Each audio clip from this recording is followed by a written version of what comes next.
Yo les decía que el crecimiento espiritual es algo que Dios va dando a través de la palabra, ¿sí? La palabra es la que actúa en nosotros. La palabra que usa el griego es energeo, cuando se refiere a esa fuerza operante que la palabra tiene en el creyente. Y yo les decía, hay otros ingredientes también que la Biblia nos habla para el crecimiento espiritual. Y uno de los que siguen de estos ingredientes sería la oración, la adoración, el servicio, que en este caso sería los dones de servicio que Dios le ha dado a cada uno, la comunión, o sea, la convivencia, el estar congregado en una iglesia. O sea, todos estos son también ingredientes importantes. No lo busquen, pero en 1 Tesalonicenses 2:13, nada más lo voy a hacer como un repaso. El apóstol Pablo dice: por lo cual nosotros también, sin cesar, damos gracias a Dios, de que cuando recibieron la palabra de Dios, a los tesalonicenses, que oyeron de nosotros, la recibieron no como palabra de hombres, sino como es en verdad la palabra de Dios. Aquí es donde viene la palabra que les dije hace un momento, la cual actúa en ustedes los creyentes, que la palabra es energeo. Después vimos el Salmo 1, que nos dice: bienaventurado el varón que no anduvo en consejo de malos, que no está en camino de pecadores, sino que en la ley del Señor está su delicia, medita día y noche en ella. Vimos que era el significado de la palabra delicia, que no solamente indica algo que complace o deleita, sino es algo que también se desea y se anhela. En pocas palabras está diciendo que aquel que desea y anhela la palabra y meditar en ella es alguien que va a ser bienaventurado. Bueno, vimos a Josué 1:8, cuando le dice el Señor lo mismo: nunca se aparte de tu boca este libro de la ley. Di algunas escrituras, una buena cantidad de escrituras, donde hablaba de cómo la palabra produce en nosotros un crecimiento. Ahora, hoy voy a hablar sobre el segundo ingrediente, que es la oración. Y la pregunta que entra así de cajón sería: ¿por qué debemos orar? Bueno, voy a centrarme en tres razones por las que debemos de orar. La primera, porque la oración es un deber de todo cristiano. La oración es un deber de todo creyente. Dos, porque la oración es un privilegio. Y número tres, porque la oración es un poderoso medio de gracia. Es una forma en la que Dios derrama gracia, ¿sí?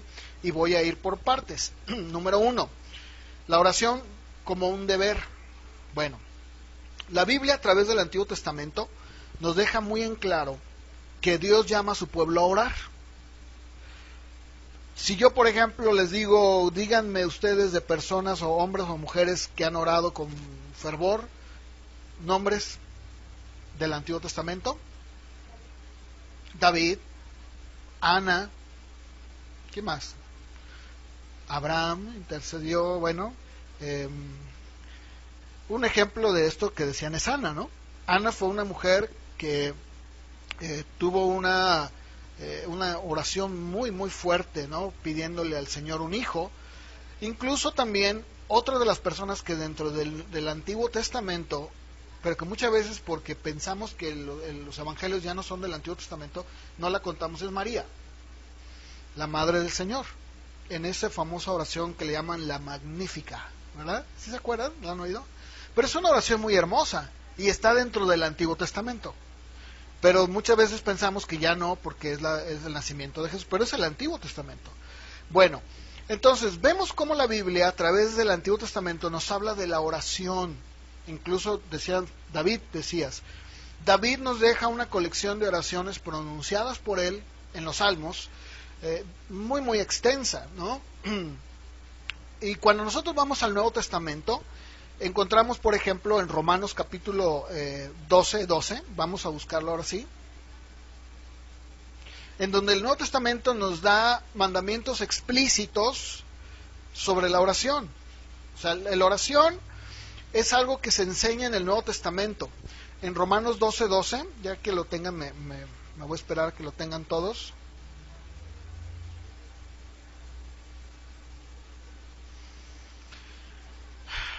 Dice ahí Romanos 12, gozosos en la esperanza, sufridos en la tribulación, constantes en la oración, ¿verdad? También Filipenses capítulo 4, verso 6, igual acompáñenme por favor buscándolo. 4, verso 6.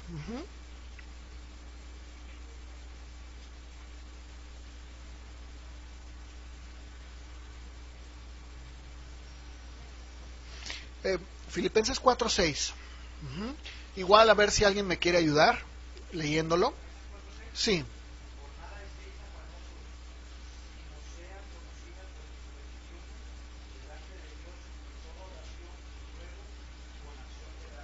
Dice el apóstol Pablo, por nada estén afanosos, sino que sean conocidas sus peticiones delante de Dios en toda oración y ruego con acción de gracias. Primera de Tesalonicenses, capítulo 5, verso 17 también.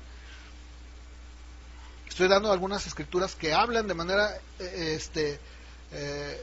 implícita y explícitamente de la oración, ¿verdad? Que debemos orar, es un mandamiento, es un deber, todo creyente debe de orar. ¿Cómo dice 1 Tesalonicenses 5, 17, por favor? Muy fácil, muy corto, pero bastante claro. Oren sin cesar. O, dice la versión Palabra de Dios, oren en todo momento. Fíjense, ¿no? Qué importante. Ahora, en la vida de la pareja, me estoy refiriendo al esposo y la esposa, también Pablo hace una sugerencia sobre el aspecto de la oración.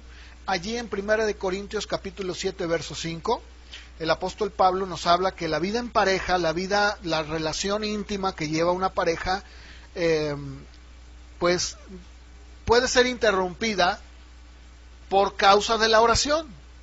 O sea, Pablo está diciendo que como parejas estamos nosotros llamados a poder, ausentarnos, si lo queremos llamar de una manera más clara, de nuestra relación íntima con nuestra pareja, siempre y cuando sea solamente por un poco de tiempo y para dedicarlo a la oración. Y nuevamente dice, aquí lo dice, no se nieguen el uno al otro, a no ser, ¿por qué causa? Ahí lo dice. ¿Para qué? Para dedicarse, dice, sosegadamente en la oración. Pero nuevamente dice, y vuelvan a juntarse, para que Satanás no venga y los tiente, ¿no? A causa de su incontinencia. Ahora, ¿qué está diciendo Pablo? Que sí se vale, que la oración es parte, independientemente que estemos casados o no, tenemos que orar. Ahora, en esta predicación de hoy voy a tratar estos tres aspectos que mencioné.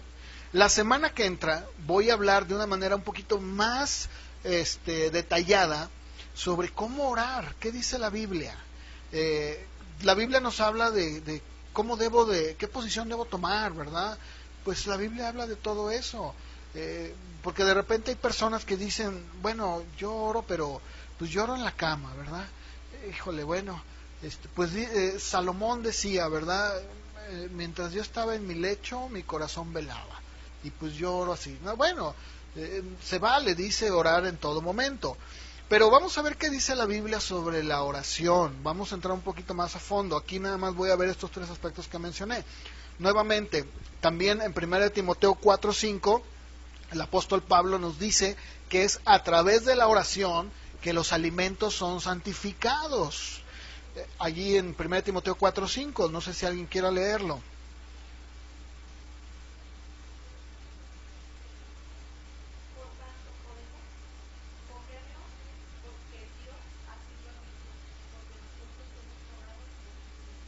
Muy bien, Pablo en el contexto está hablando de las personas que prohibirían y de los alimentos, y dice, no, porque por la palabra de Dios y por la oración los alimentos son santificados.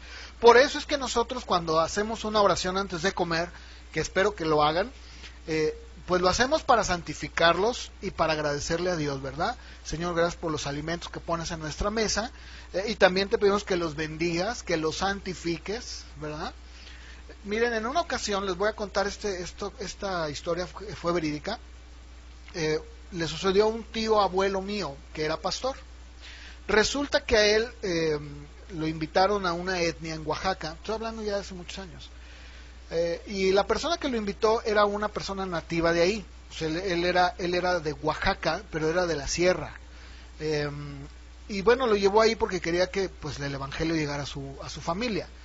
Entonces cuando ellos llegan ahí, pues los invitan a comer y todo esto, y bueno, pues ellos como cristianos, ¿verdad? Oran por la comida, la santifican, la bendicen y dan gracias. Entonces resulta que cuando terminan de comer, la gente de la etnia, que no era una etnia muy grande, se sorprenden porque ven que después de comer, pues no veían ningún síntoma en ellos, ¿no? Lo que pasa es que habían puesto veneno en la comida. Esto fue verídico, ¿eh? De hecho yo visité esa etnia. Y saben que esa fue la forma en la que el evangelio entró allí, porque la gente que había puesto el veneno decía, no, pues ¿qué tienen ustedes? Porque pues les pusimos veneno y no les pasó nada.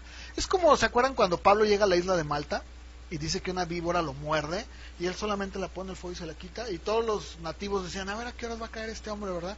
Que es perseguido por la ley, porque mira, si la víbora le está picando es porque algo ha de haber hecho muy malo. Y dice que Pablo nunca le pasó nada, no se inmutó, siguió como si nada. Entonces eso abrió la puerta para que pudieran ir y orar por el jefe de la isla, ¿no?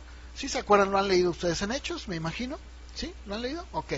Bueno, pues pasó algo muy similar. A raíz de eso, la gente de la etnia le dijo, oigan, pues háblanos de la palabra, porque resulta que nosotros, queriéndolos envenenar, queriendo matarlos, pues nos damos cuenta que no hizo ningún efecto.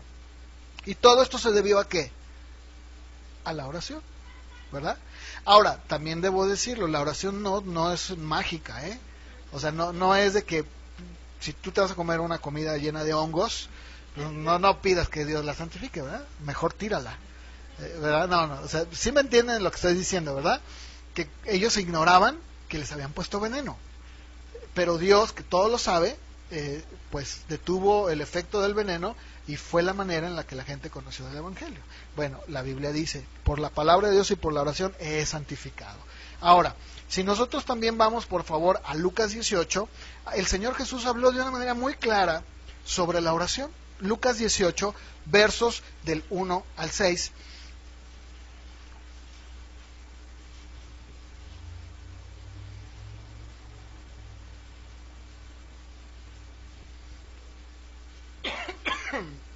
Cuando él habló sobre la parábola del juez injusto. Y el Señor dijo, le refiere una parábola sobre la necesidad de ¿qué? De orar siempre y ¿qué? Y no desmayar. Había en una ciudad un juez que ni temía a Dios, ni respetaba a hombre. Había también en aquella ciudad una viuda, la cual venía a él diciendo, hazme justicia de mi adversario. Y él no quiso por algún tiempo. Pero después de esto dijo dentro de sí, aunque ni temo a Dios, ni tengo respeto a hombre, sin embargo, porque esta viuda me es molesta, le haré justicia. No sea que viniendo de continuo me agote la paciencia. Y dijo el Señor, escuchen lo que dijo el juez injusto. En esta parábola, si ustedes se dan cuenta, el Señor habla acerca de lo que tenemos que hacer. Es una necesidad. ¿Cuál era? Orar siempre. ¿Verdad? Ahí lo dice. ¿Cuál es la necesidad? Orar siempre. La palabra que se usa como necesidad se utiliza para describir una necesidad ética o moral, ¿verdad? Entonces, cuando el Señor está hablando de la oración, ¿cuál es el énfasis que está poniendo? ¿Verdad? Que debemos de orar, que no desmayemos, que sigamos orando, que perseveremos. Incluso pone y dice claramente que era un juez injusto, que no tenía ni temor de Dios ni del hombre, y sin embargo llegó un punto en que dijo, ay, está bien, te haré justicia. Bueno, ahora, debemos de ver la oración como ese deber que todos tenemos. Todos tenemos un deber. Número 2, la oración como un privilegio. El primer punto fue, debemos de ver la oración como un deber. El Señor dijo, oren, deben de orar. Cuando el Hijo del Hombre venga, los hallará, ¿verdad? Trabajando, estando fieles, estando dispuestos a estar ahí, ¿verdad? Señor, ¿verdad? Aquí estoy, ¿verdad? Mi alma está dispuesta a ti. Eso lo dijo el Señor también. Entonces, es un deber, debemos de hacerlo. Ahorita voy a explicar un poquito más el que de repente pensamos, bueno, la oración cambia la voluntad de Dios. O sea, si yo oro, tomando como referencia esta parábola del Señor, que debo decir algo, el énfasis del Señor en la parábola que acabo de leer o que estamos leyendo en Lucas, pone el énfasis en que debemos nosotros de orar y pedirle a Dios y no desmayar. Pero debemos entender que cuando Dios ha dicho algo, en este caso, cuando Dios ya ha decretado algo, nosotros ni la oración puede cambiar nada, absolutamente. No lo puede cambiar, ¿no? Incluso vamos a ver cómo la Biblia nos dice que hubo personas, y uno de ellos fue Elías, que oró de manera muy ferviente y dice que dejó de llover y luego volvió a orar y llovió. Pero debemos de ver que en el contexto la Biblia es muy clara cuando dice que todo esto vino por mandato de Dios. O sea, no fue que Elías se le ocurrió y dijo, pues yo voy a orar mucho y van a ver cómo va a llover. Y llovió. No. Debemos entender que la oración cambia las cosas. ¿Y sabes qué es lo que regularmente cambia la oración? Nuestros conceptos. Miren, voy a poner un ejemplo. Cuando nosotros tenemos alguna necesidad, digamos, de alguna enfermedad, ¿no? Vamos a pensar que tenemos enfermito a algún hijo, algún ser querido, y decimos, Señor, sánalo. ¿Cierto o no? ¿Verdad? Sánalo, Señor, sánalo. Bueno, pero pregunto, si la voluntad de Dios no es sanarlo, ¿qué va a pasar? ¿Podremos entonces ser como la viuda y decir, no, voy a ir? No, ¿por qué? Porque lo que realmente va a pasar es que Dios, a quien va a cambiar es a ti, a través de la oración. ¿De qué manera? Haciéndote ver que si no es su voluntad, no va a sanarlo. Y más bien te va a hacer aceptar su voluntad, que regularmente es lo que pasa en la oración. Cuando Dios dice que oremos, es porque Él quiere que a través de la oración entendamos su voluntad. Y no precisamente que le hagamos manita de puerco, o que digamos, no, ahora haz esto. Es que a través de la oración entonces yo entiendo qué es lo que Dios quiere.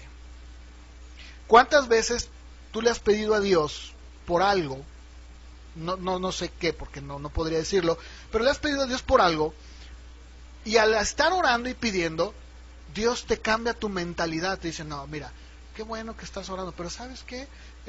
Esto no es así. Entonces ya después de eso, dices, ya entendí. No, sí es cierto, Señor, está en tus manos. ¿Cierto o no? Pero cuando tú fuiste la primera vez, ibas con una idea de decir, no, yo voy a orar y va a cambiar, yo sé que... Pero en ese inter de oración, el Señor más bien a que cambió fue a ti. Y te hizo entender que no era así. Bueno, es que la oración tiene ese efecto. Bueno, número 2, la oración debemos de verla como un privilegio. Cuando nosotros hablamos de que el cristiano está obligado o debe de orar, también se equilibra porque es un privilegio. La oración es un privilegio. En Romanos capítulo 5, por favor acompáñenme allí, porque el apóstol Pablo escribe a los romanos unos versos muy importantes, muy hermosos, en su epístola, en el capítulo 5, verso 1 y 2. Es más, ¿quién lo lee, por favor? Romanos capítulo 5, versos 1 y 2.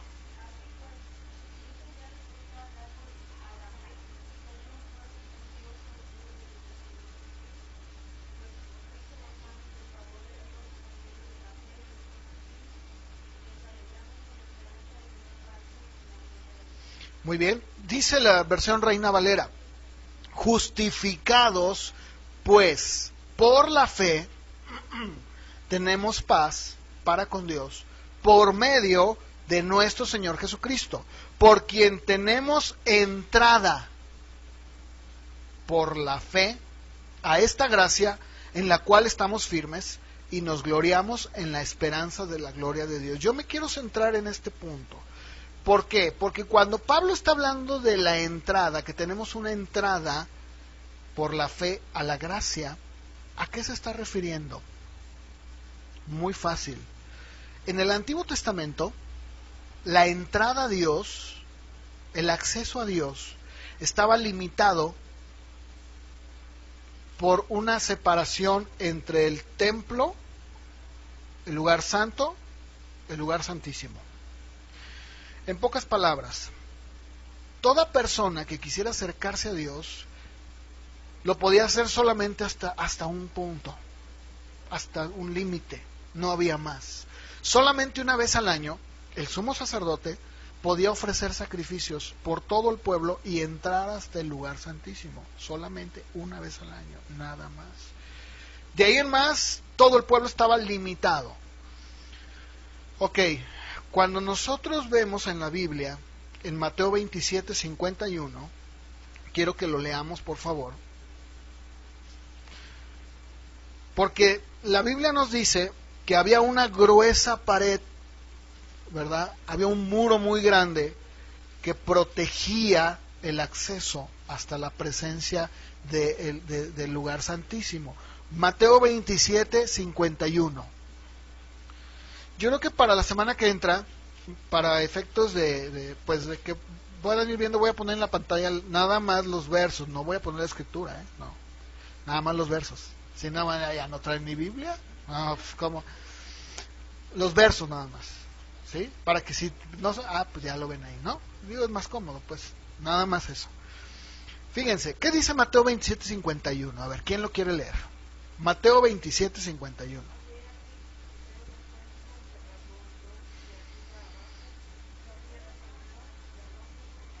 Muy bien, dice ahí claramente que hubo un terremoto. ¿Cuándo pasó esto que estamos leyendo aquí? Muy bien, ¿verdad? Cuando él expira, ¿verdad? En ese momento dice que el templo, el velo, ese muro que había se rasga, se rompe, ¿verdad? Y a partir de ese momento, ¿qué sucede? Salud, ¿verdad? Gracias a la muerte expiatoria de Cristo, recibimos ahora un nuevo y libre acceso al Padre. Cristo conquistó para nosotros la paz con Dios, que es lo que dice, ahorita lo leímos en Romanos, y el final del distanciamiento. O sea, ya no había con que, ay, pues yo aquí veo, ¿verdad? No, ahora nuestras oraciones nos invitan a entrar al lugar santísimo. Ya no hay ninguna restricción. Hebreos capítulo 10, 19, acompáñenme por favor.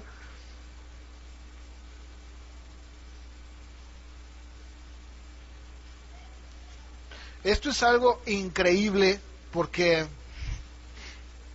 hasta el día de hoy los judíos se han botado en su entendimiento, se han cerrado y ellos dicen, no, ¿cómo crees? No, es que pues para tener acceso a Dios solamente es a través de estos ceremonias, ¿verdad? Y es algo tan, pues, tan sublime que no puedo yo, no, claro que no. Es un privilegio, la oración es un privilegio del creyente. Hace un momento que estábamos aquí adorando a Dios, pues la persona que es hijo de Dios y que tiene al Señor en su vida, tiene un acceso directo. De hecho, parte de los ingredientes del crecimiento es la adoración. Y voy a hablar de ese tema, ahorita no es el tema, pero cuando llegue ese tema voy a hablar cómo la adoración también es parte del ingrediente. Cuando tú le adoras a Él, puede ser de manera personal en tu casa o como iglesia, ¿verdad? No estamos hablando nada más de cumplir un requisito, no estamos hablando de decir, pues oye, y si antes de empezar o cantamos, porque pues como unos 40 minutos para llenar el huequito, ¿no? Y luego ya entramos, no, realmente tiene un trasfondo espiritual. Cuando una persona adora a Dios, aunque me salió un poquito del tema, pero cuando una persona adora a Dios con libertad, con plena certidumbre de fe, ¿verdad? Adorándole, está teniendo realmente una bendición increíble en su vida. Crece la persona. ¿Cómo crece? Crece su comunión con Dios, ¿verdad? Independientemente de que tenga una comunión personal y que en su casa le adore, todo, como iglesia somos también mandados a orar y adorar. Entonces, bueno, pero para no salirme del tema, dice Hebreos 10, 19, así que hermanos, teniendo libertad para entrar, ¿en dónde? al lugar santísimo por la sangre de Jesucristo, por el camino nuevo y vivo que Él nos abrió a través del velo, esto es, de su carne, y teniendo un gran sacerdote sobre la casa de Dios, ¿qué dice ahí? Acerquémonos con corazón sincero, en plena certidumbre de fe, purificados los corazones de mala conciencia, lavados los cuerpos con agua pura. ¿Sí? ¿Qué está diciendo el autor de Hebreos? Nosotros ahora tenemos un camino ya accesible, está libre, ya podemos entrar. Y esto lo hacemos por medio de ¿qué? De la oración. Es un privilegio. Mira, si tú, por ejemplo, en tu casa, ¿verdad? Estás en tu casa y dices, ay Señor, ¿verdad? Te anhelo y ay, voy a orar y te hincas ahí en tu cama o donde te pongas en tu casa, ¿verdad? En ese momento tú estás entrando hasta el mismo lugar santísimo con Dios. Eso es increíble. Eso era algo que no podían experimentar los judíos. No lo podían sentir, no podían percibirlo, no, solamente podían verlo de lejos. Era una imagen de las cosas que ahora ya son. Dice la Biblia que eran la sombra de lo que iba a venir. Ahora tenemos ese privilegio tan grande. No necesitamos intermediarios. Yo creo que cualquiera de ustedes sabe que si está en una necesidad o está orando, en ese momento de manera inmediata, sin ningún tipo de trámite, ¿verdad? ¿Qué pasa? Estás allí con Dios, en su presencia. Es un privilegio la oración, ¿verdad? Acompáñenme ahí mismo Hebreos, pero al capítulo 4.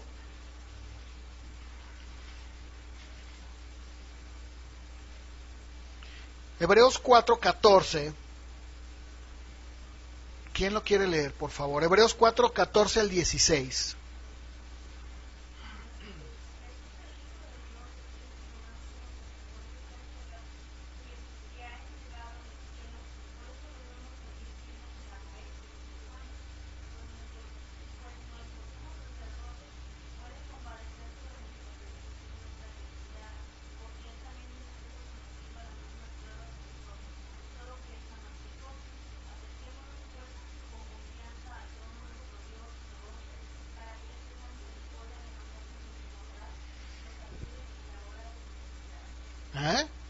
¿Verdad? Y nunca dice allí que tenemos que pasar primero por un departamento, luego pasa a la ventanilla 2 y luego regrese para que yo le haga un sellito y luego... No, dice, nosotros tenemos un sumo sacerdote, ¿verdad?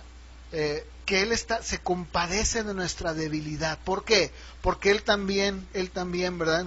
Tuvo nuestra semejanza y él sabe, él fue tentado. Por lo tanto, nuevamente vuelve a usar la misma palabra, acerquémonos confiadamente.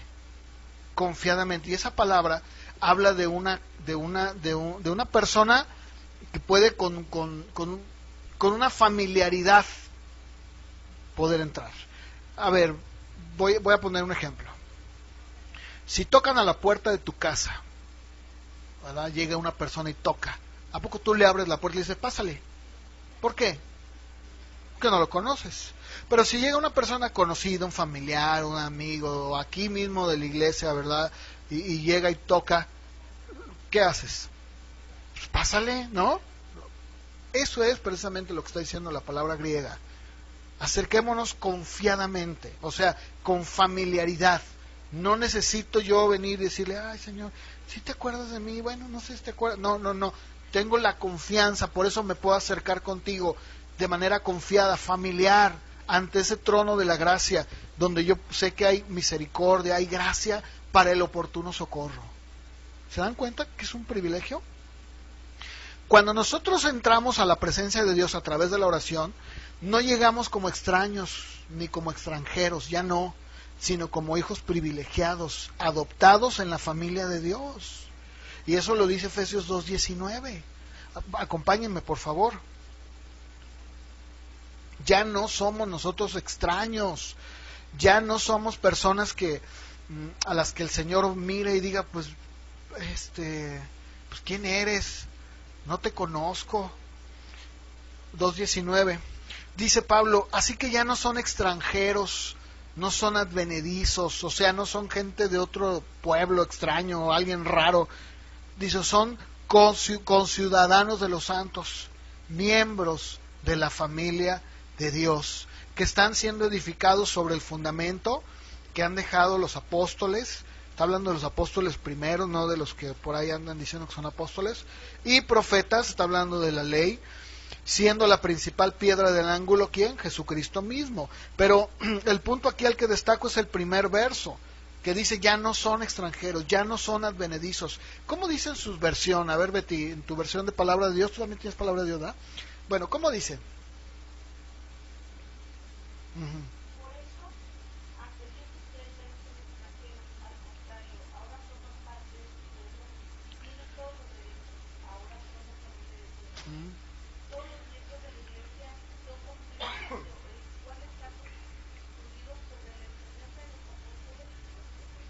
Ok. Ah, está bien, está bien. Sí, sí. Está bien, gracias, Betty. ¿Pero qué está diciendo? ¿Ya no son qué? No son desconocidos. No eres alguien extraño, ¿verdad? No lo eres. No lo busquen, yo lo voy a leer. También en Efesios 3:14 dice, por esta causa doblo mis rodillas, decía Pablo, ante el Padre de nuestro Señor Jesucristo, de quien toma nombre toda la familia en los cielos y en la tierra. O sea, es un privilegio. Hace un momento cantábamos, ¿verdad? Ese Salmo 89, ¿verdad? Que dice, es un privilegio estar en tu presencia, ¿verdad? O sea, es un privilegio. Tengo entrada.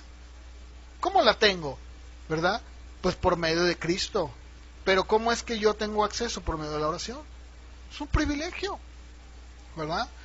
Incluso en el Nuevo Testamento, Pablo hace un énfasis en una metáfora, utilizando la familia, o en este caso la pareja, la utiliza con Cristo, ¿verdad? La toma con Cristo. Incluso a lo largo de la Biblia, ¿se acuerdan que Dios se presentaba con Jeremías y le dice a Israel, Israel, yo soy tu marido, soy tu hacedor? Siempre se presentaba así. ¿Por qué? Porque lo que realmente está tratando de decir, lo que nos está enseñando esta metáfora, que ahorita voy a hablar un poquito, es precisamente de que nosotros, cada uno de nosotros, pertenecemos y somos ahora la novia de Cristo. ¿Sí? ¿Estamos de acuerdo? Somos una virgen pura que se está preparando. ¿Estamos de acuerdo? O sea, nos estamos poniendo bonitos. ¿Para qué? Para que cuando venga un día el novio, nos encuentre como guapas, ¿verdad? A ver, ¿han visto ustedes cuando se va a casar una novia? ¿Cuánto tiempo tarda una novia? Yo me acuerdo, por ejemplo, y lo vi en mi caso, pero lo he visto en otros, en donde dicen, ¿verdad? Incluso yo decía, antes de casarme decía, ay, qué exagerado. Porque yo veía que las novias, cuando se iban a, digamos, se van a casar mañana, un día antes se iban al salón. Y yo decía, Dios mío, pero ¿por qué un día? O sea, pues yo nada más me pongo gel y ya. ¿O no, chava? ¿Verdad? Y yo decía, ¿pero por qué? Pero que van y que las maquillan, y luego que les hacen el peinado. ¿Cierto o no? Es una cosa increíble. Yo decía, Dios mío, ¿por qué tanto? Pero así es. En 2 de Corintios 11, 1 y 2, vamos a buscarlo, por favor. Pablo usa esa metáfora de la familia, pero específicamente habla de una virgen. 2 de Corintios 11, 1 y 2. Ajá, 11, 1 y 2. A ver, ¿quién lo quiere leer?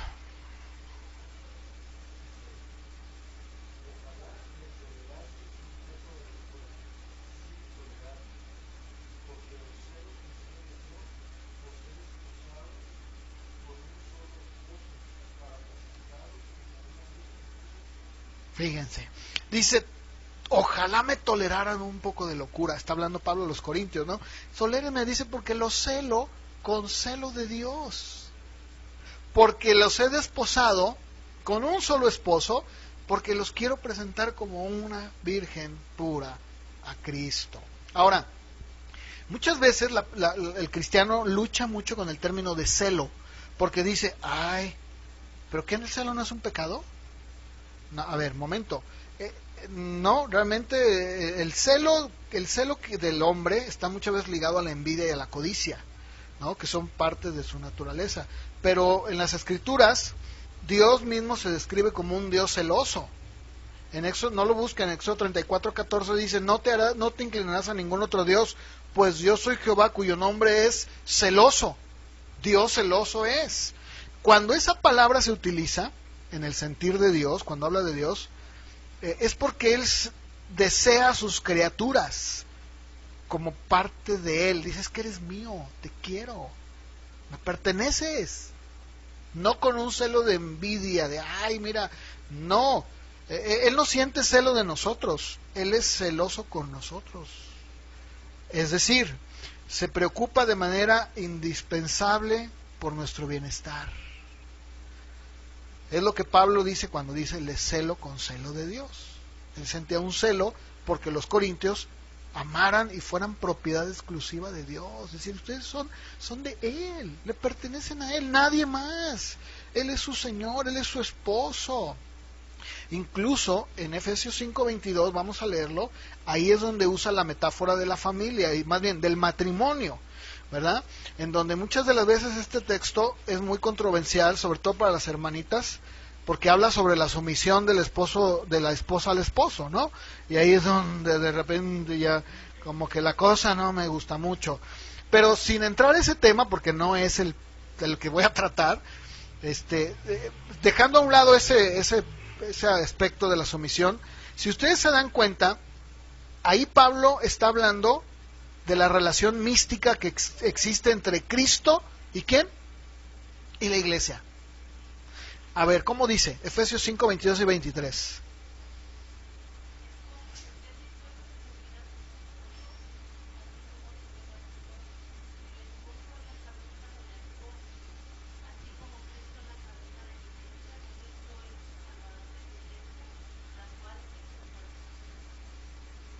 Ahí está. Ahora, fíjense, el objetivo, lo voy a aclarar esto porque el objetivo de muchas religiones místicas es alcanzar la unidad con Dios. O sea, ellos hablan de una unidad o de una comunión para poder llegar a ser igual que Dios. Pero en la Biblia, cuando nos habla de una unidad y de estar de manera mística relacionados con Cristo, está hablando en una identidad que Dios se funde con la persona, ¿verdad? Como alguien que le da de su naturaleza, que le da parte de su esencia, ¿verdad? Pero que en un momento dado no llega a ser igual a Dios, jamás. De hecho, eso fue el problema del pecado del hombre, ¿se acuerdan? Que le dijo, serán como Dios. No, jamás. Cuando Pablo habla de la relación del esposo, del matrimonio, está hablando en cuanto a la unión que existe entre estas dos personas. Porque déjame decirte que el matrimonio es una cosa preciosa porque nos habla sobre cómo es que el hombre, el ser humano, puede tener una comunión con otra persona. Muy, muy, muy padre. Los que están casados saben de lo que hablo, ¿no? ¿Sí o no? O sea, cuando tú con tu esposa, ¿verdad? Convives, estás con ella, pero no solamente eso, sino que vamos más allá. Cuando la pareja tiene una intimidad, es el poder fundir y ser uno. Pablo dice, si tú tienes relaciones con una prostituta, te haces un espíritu con ella. O sea, va más allá de lo físico, ¿verdad? A veces la gente no entiende esto, a veces creen que ir y meterte con una mujer que no es tu esposa, no pasa nada. Claro que sí pasa, porque esa es la unión mística que tiene Cristo con la iglesia, en donde tienes una comunión hermosa, ¿verdad? Donde tú te conviertes, o más bien, tú pasas a ser alguien que se une con Dios, no como Dios, sino respetando tu identidad. Diciendo, tú eres mi hijo, yo soy tu padre, ¿verdad? Es una cosa bien hermosa. Incluso la palabra comunión que tenemos nosotros está compuesta por un prefijo que es com, ¿verdad? Que significa con, y la raíz es unión, que significa con unión. Eso es lo que significa comunión, con unión, ¿verdad? Entonces, La comunión experimenta una unión, como la del matrimonio, que decía yo, y que nos ofrece un nivel más cercano, ¿verdad?, que el que podamos tener con cualquier otra persona. Por ejemplo, una persona soltera puede tener una relación muy padre, muy bonita con otras personas, pero jamás va a poder entender lo que es una comunión plena hasta que se case. Perdón para las solteras, ¿no? Pero créanme, lo van a entender si algún día se casan. No estoy diciendo que por eso están privadas de tener una comunión con Cristo. No. Pablo dice, cada uno en el estado al que fue llamado, ¿no? Yo en ese sentido no tengo ningún problema cuando por ahí, ¿verdad?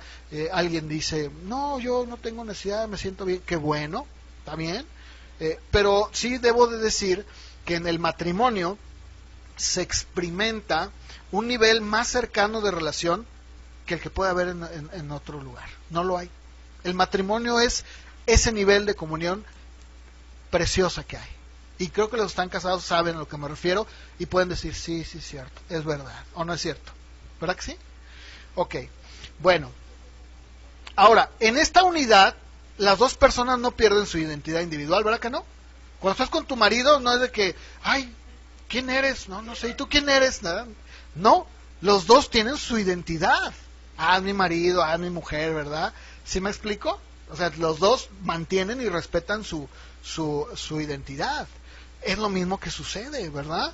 Incluso experimentan un nivel de interacción que convierte la unidad espiritual en un vínculo. ¿No es cierto?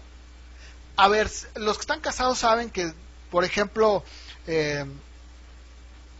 cuando nos separamos, vamos a pensar incluso hasta en un día o dos que no nos dejamos de ver, ¿cómo se sienten? ¿Verdad? Dices, ay, me siento como que, ay, no sé, me siento, ay, me falta mi viejo, ¿no? ¿No? Lo extraño. Bueno, claro, no, pues hay algunas que, pero aún así no lo extrañas, ¿verdad que sí? Sí, ¿no? ¿Verdad? Ajá. No.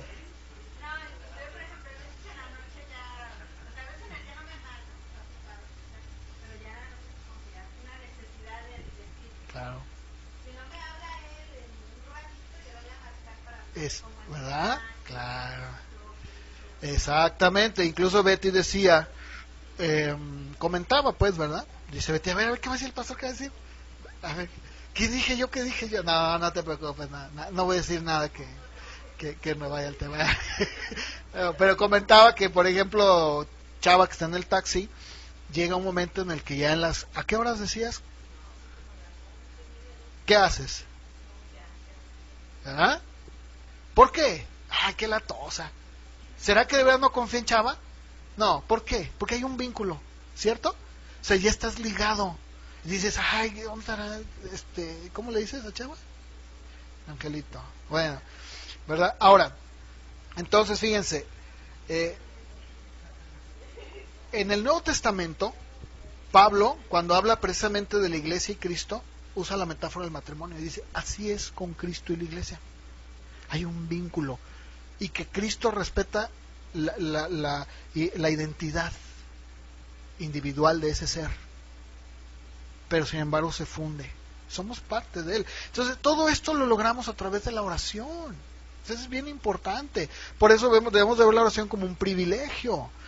Incluso cuando la persona, por el Espíritu Santo, es transformada, es convertida, es regenerada, dice la Biblia que pasamos a estar en Cristo, ¿no es cierto? Dice, ahora estamos en Cristo. Bueno, esto nos enseña algo, que Cristo ahora habita, ¿dónde? En nosotros. Ahora decimos, cada cristiano, cada hijo de Dios está en Cristo y Cristo está en cada cristiano, ¿no es cierto? Incluso la palabra que usa el español cuando nos dice o nos llama a creer en Cristo, la palabra griega en es eis, E-I-S, que literalmente significa dentro. Y esta palabra no la podemos traducir muy claramente en el español, pero esta palabra cuando dice creer en Cristo, habla de alguien que está fuera de una habitación y que quiere entrar, pero que tiene que atravesar alguna puerta para poder lograrlo. O sea, yo quiero ir al baño, pues tengo que atravesar esta puerta, ¿verdad? Eso es precisamente en.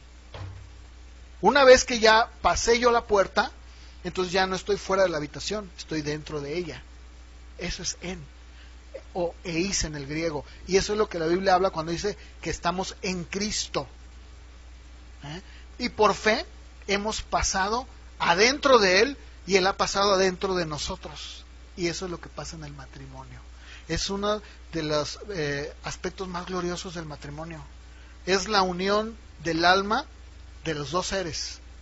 Y lo mismo el cristiano. Su alma con Cristo y Cristo con ella. ¡Qué tremendo! Y esto es lo que hace la oración. Cuando nosotros tenemos esa comunión con Cristo. Entonces, si yo estoy en Cristo y Él está en mí, tú también y cada uno de nosotros, ¿verdad? Entonces estamos en Cristo, estamos unidos a Él y Él está unido a nosotros. Por eso Él tiene celo de nosotros. Dice, eres mío, me perteneces, ¿verdad? Sí estamos entendiendo, ¿no? Por eso a la iglesia se le llama el cuerpo místico de Cristo y la comunión de los santos, ¿verdad? Porque es una comunión hermosa. Ahorita en este momento estamos experimentando, miren, estamos aquí juntos experimentando la comunión. Entonces, para poder comunicarnos con Cristo, ¿qué necesitamos? La oración, ¿verdad? Incluso fíjense que la gran mayoría de los problemas que hay en una pareja, ¿cuáles son? Casi el común denominador, ¿cuál es? Exacto, la falta de comunicación, ¿verdad? Cuando un matrimonio tiene problemas, frecuentemente, ¿verdad? No, pues es que ya mi esposo ni me habla, ¿verdad? No, es que no, ni nos hablamos. O sea, ese es el factor, eso es lo que tenemos que ver, que la oración es un privilegio, un medio por el cual nos acercamos y tenemos comunión con Cristo, ¿verdad? Con Cristo.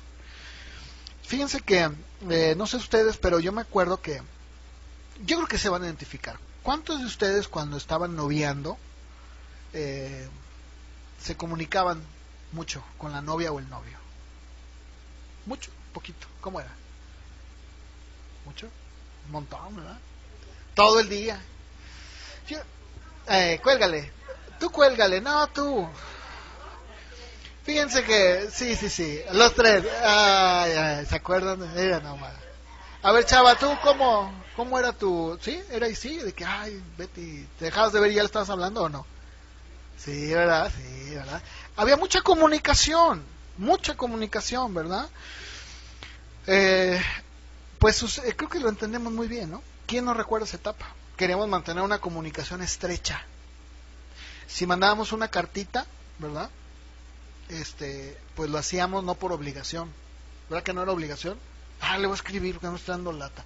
No, era porque lo deseábamos, ¿verdad? Darle una cosita, un regalito, un detallito. Lo deseábamos. Entonces, esa comunicación con los que tienen una relación con Cristo, ¿verdad? Es lo mismo. De hecho, fíjense que esto es exactamente lo que la Biblia en el Apocalipsis le reprocha a la iglesia de Éfeso, ¿verdad? Le dice, has dejado tu primer amor. O sea, esa pasión, ¿verdad?, que tenías por mí, como luego sucede, ¿no? Que dice uno, ya no me compras flores como antes, ¿verdad? Ya no haces esto. Dice uno, ay, bueno, si hay que hacerlo, pues hay que hacerlo, ¿verdad? A veces no se puede, pero algo muy parecido surgió con la iglesia de Éfeso, donde el Señor le reprocha, le dice, mira, has trabajado, eres paciente, reprochas y repruebas a los que no son apóstoles, pero tengo contra ti que has dejado tu primer amor, ¿verdad? En otras versiones dice, debo reprocharte que hayas dejado de enfriar el amor que tenías al comienzo.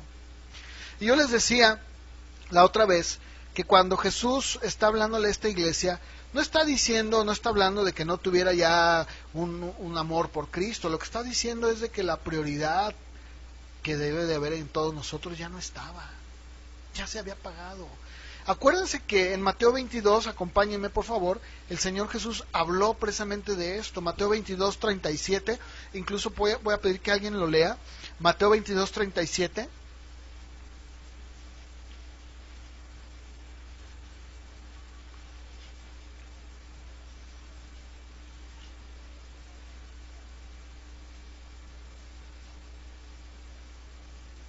¿Quién lo quiere leer? Mateo 22, 37.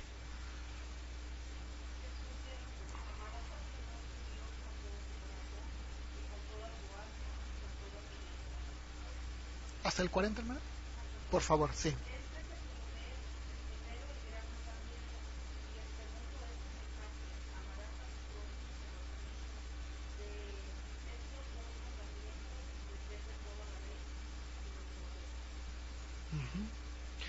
Fíjense, aquí el Señor Jesús dejó bien en claro cuál debe de ser nuestra prioridad.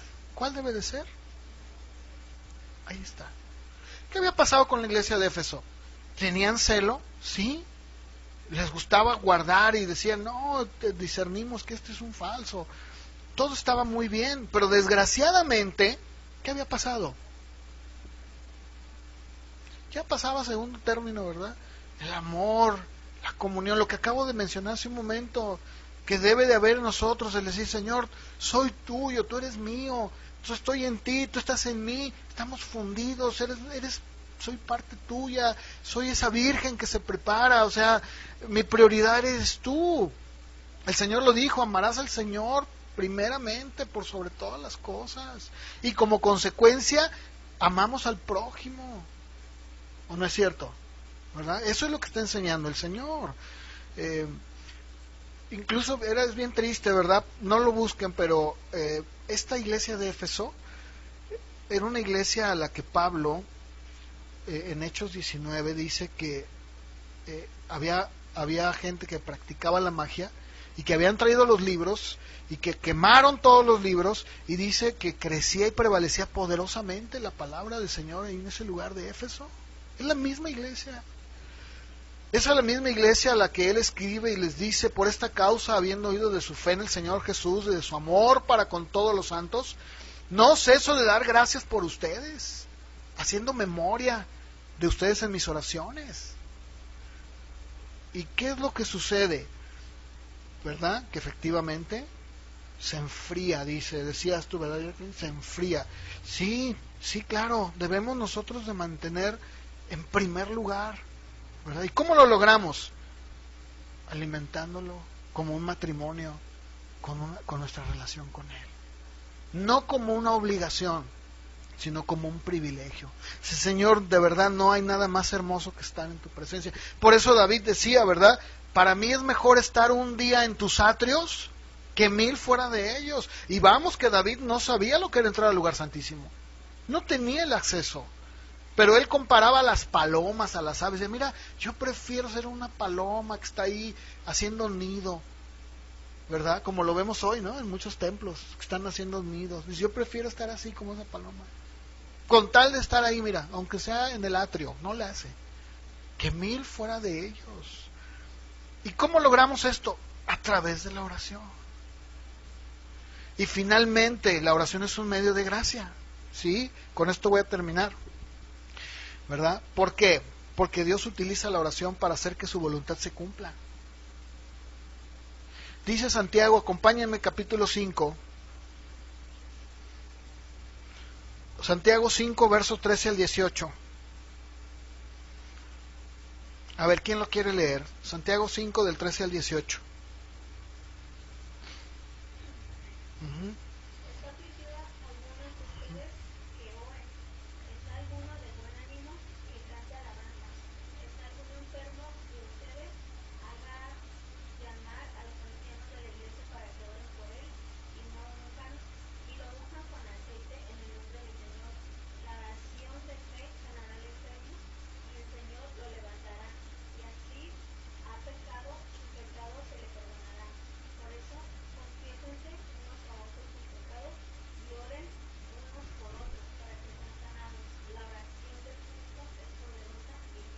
Uh-huh. Ahí está, perdón, sí. Ok, correcto. Ahí está, ¿verdad? ¿La oración cambia las cosas? Sí, claro, nos cambia a nosotros. Y cambia cosas, sí, de acuerdo a la voluntad de Dios. Ahora, si ustedes siguen leyendo, ¿verdad? Ahí lo leíamos hace un momento, lo leía Jacqueline, ¿verdad? Nos habla y nos dice de Elías. ¿Lo puedes seguir leyendo, Jacqueline, por favor?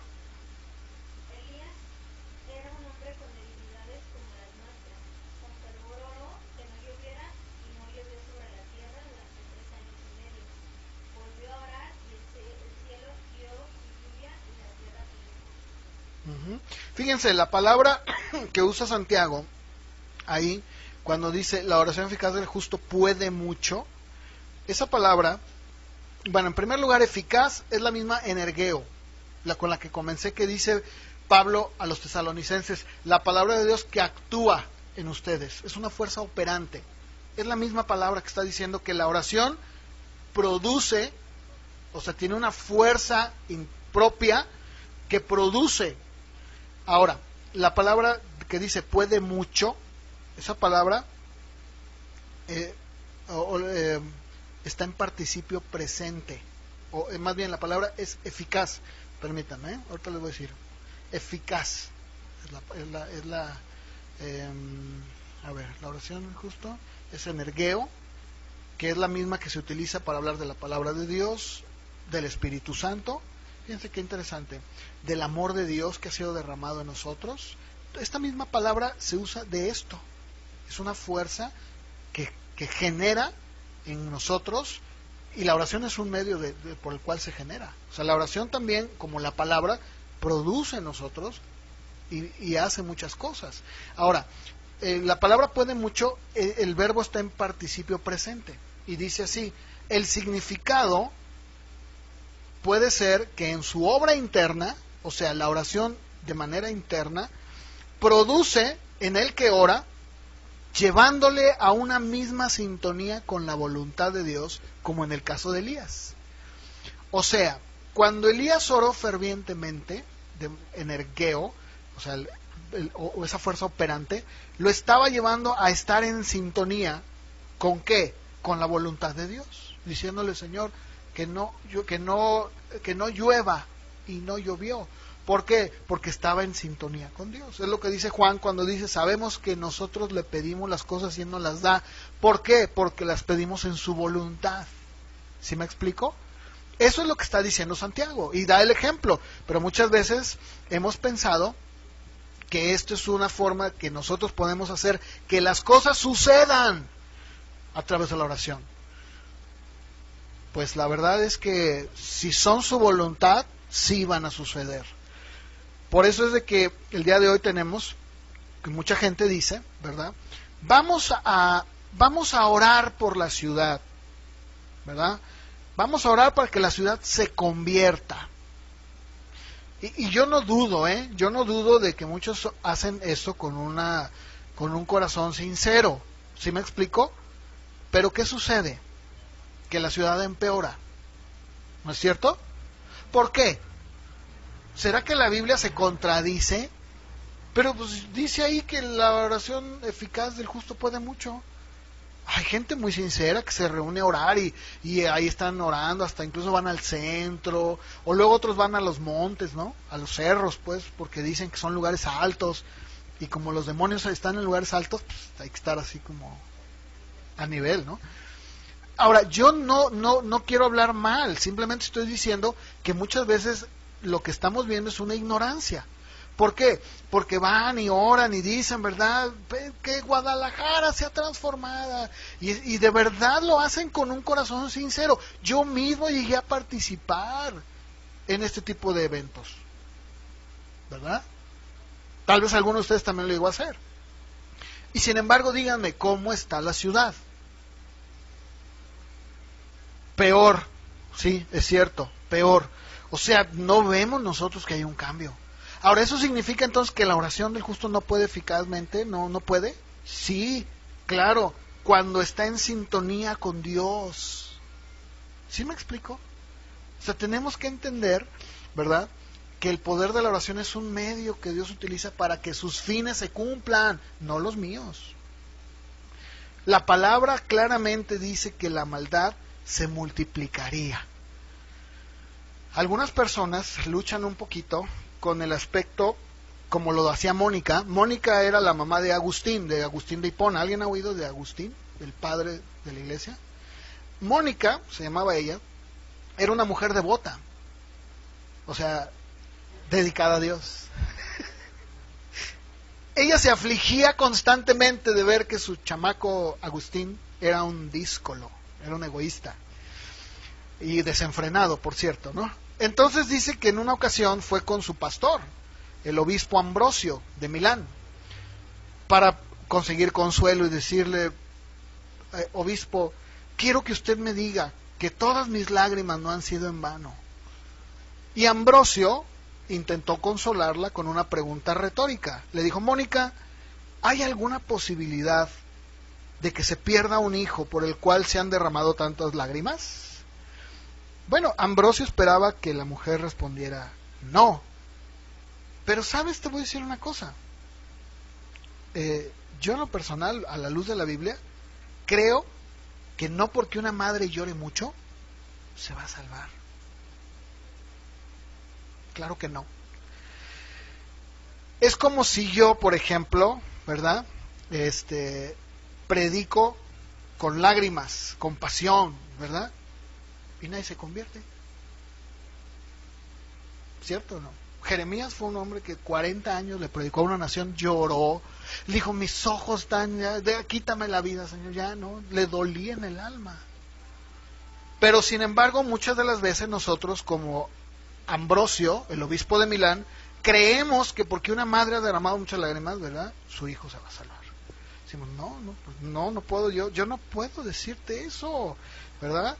No, claro que no. Pero ¿sabes qué es lo que Mónica encontró cuando le rogaba a Dios? Un gran consuelo en Dios. Y decir, Señor, yo he orado por mi hijo y te lo entrego en tus manos. ¿O no? Yo he hecho lo que he tenido que hacer, he orado por mi hijo, he pedido a ti. No puedo hacer más. ¿Sí me explico? Ahora, decía yo hace un momento, ¿no? Si yo predico con pasión y lloro y todo, ¿verdad? Pues puede ser que nadie se convierta. Pero una cosa sí sé, que la palabra de Dios nunca volverá vacía. Así es de que cada gota de lágrima que yo derrame por cualquier necesidad, sé que probablemente, ¿verdad?, no va a ser como yo quiero, pero al menos sé que no fue en vano, ¿verdad? ¿Por qué? Porque Dios está transformándome a mí. Y muchas veces pensamos que cuando oramos, por ejemplo, hace un momento yo ponía el ejemplo de orar por la ciudad, pues muchas de las veces Dios lo que está poniendo en el corazón de los que van a orar es más bien el sentir una pasión, decir, Señor, ten compasión. Acuérdense ustedes de Abraham. Yo lo dije la otra vez en el estudio, ¿no? Pero lo he comentado antes. ¿No es cierto o no que Abraham le rogó a Dios por Sodoma y Gomorra? ¿Y qué pasó? Pues no, la destruyó, ¿verdad? Y dice que estuvo ahí y se aferró y dijo, Señor, mira, Señor, si hay 50. Bueno, pero Señor, el juez de toda la tierra, ¿verdad? Ustedes saben la historia. 5. Sí, 5, pues, está bien, 5. No hay 5. ¿Sí me explico? La semana que entra voy a continuar con el tema de la oración y vamos a ver la oración en grupo, porque la Biblia habla de que debemos orar. Ya hablé sobre los 3 aspectos de la oración, pero la oración como grupo. La Biblia nos llama a orar como iglesia. Y vamos a ver lo que les decía, ¿no? ¿Qué dice la Biblia? ¿Cómo orar? Oiga, hermano, algunos dicen, yo voy en el camión y voy orando. ¿Está bien? Pues sí, claro. Orad sin cesar. ¿Verdad? Sí. Claro que sí.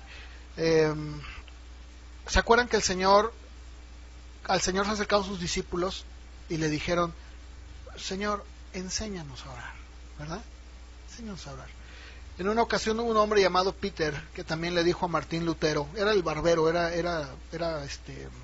¿cómo se llama? Sí, barbero, barbero de Lambiscón, era su peluquero, gracias, de Lutero. Y le dijo, doctor Martín Lutero, yo quiero que me enseñe a orar, ¿verdad? No le dijo que le dijera para qué orar, sino como los discípulos, cómo orar. Y vamos a ver la semana que entra, ¿verdad? El cómo es que Dios quiere que oremos, pues. Y bueno, pues vamos a orar. ¿Qué les parece ahí en su lugar? Espero que haya sido claro, ¿no? Yo de verdad lo digo en serio, porque a veces no quisiera revolver nada. Señor, te damos gracias por tu palabra. Ayúdanos, Señor. Sé que muchas de las veces puede ser difícil entender y pensar cómo es posible que una madre derramando tantas lágrimas y sus hijos no puedan ser salvos, Señor. Pues es que así es. Algunas veces, Señor, lo que tú estás tratando es de poner en la madre el mismo sentir que hay en ti. A veces, Señor, luchamos tanto porque queremos que nuestra familia sea salva y no vemos ni siquiera que se inmuten. Pero eso no significa que no dejemos de orar. Claro que no, lo leímos y tú dijiste, debemos ser como esa viuda, insistir, orar, pedírtelo y dejarte a ti los resultados. Señor, te pido que nos ayudes en este aspecto. Ayúdanos a orar, a buscarte, como lo mencioné hace un momento, porque es un privilegio, es una cosa hermosa. Cuando entramos en comunión, cuando nuestra alma entra en comunión con tu Espíritu, Señor, se funden y es algo precioso el poder entrar hasta tu lugar santísimo, por ti, Señor, por tu sangre. Te pido, Dios, que nos ayudes, que seas con cada uno de mis hermanos en su actividad que van a empezar el día de mañana, sus trabajos, y que los guardes, Padre. Te lo pido, Señor, en el nombre de Jesús. Amén. Bueno, luego ya empezaron los celulares, a ver si acabaron. Bueno, yo espero que la semana que entra podamos cumplir un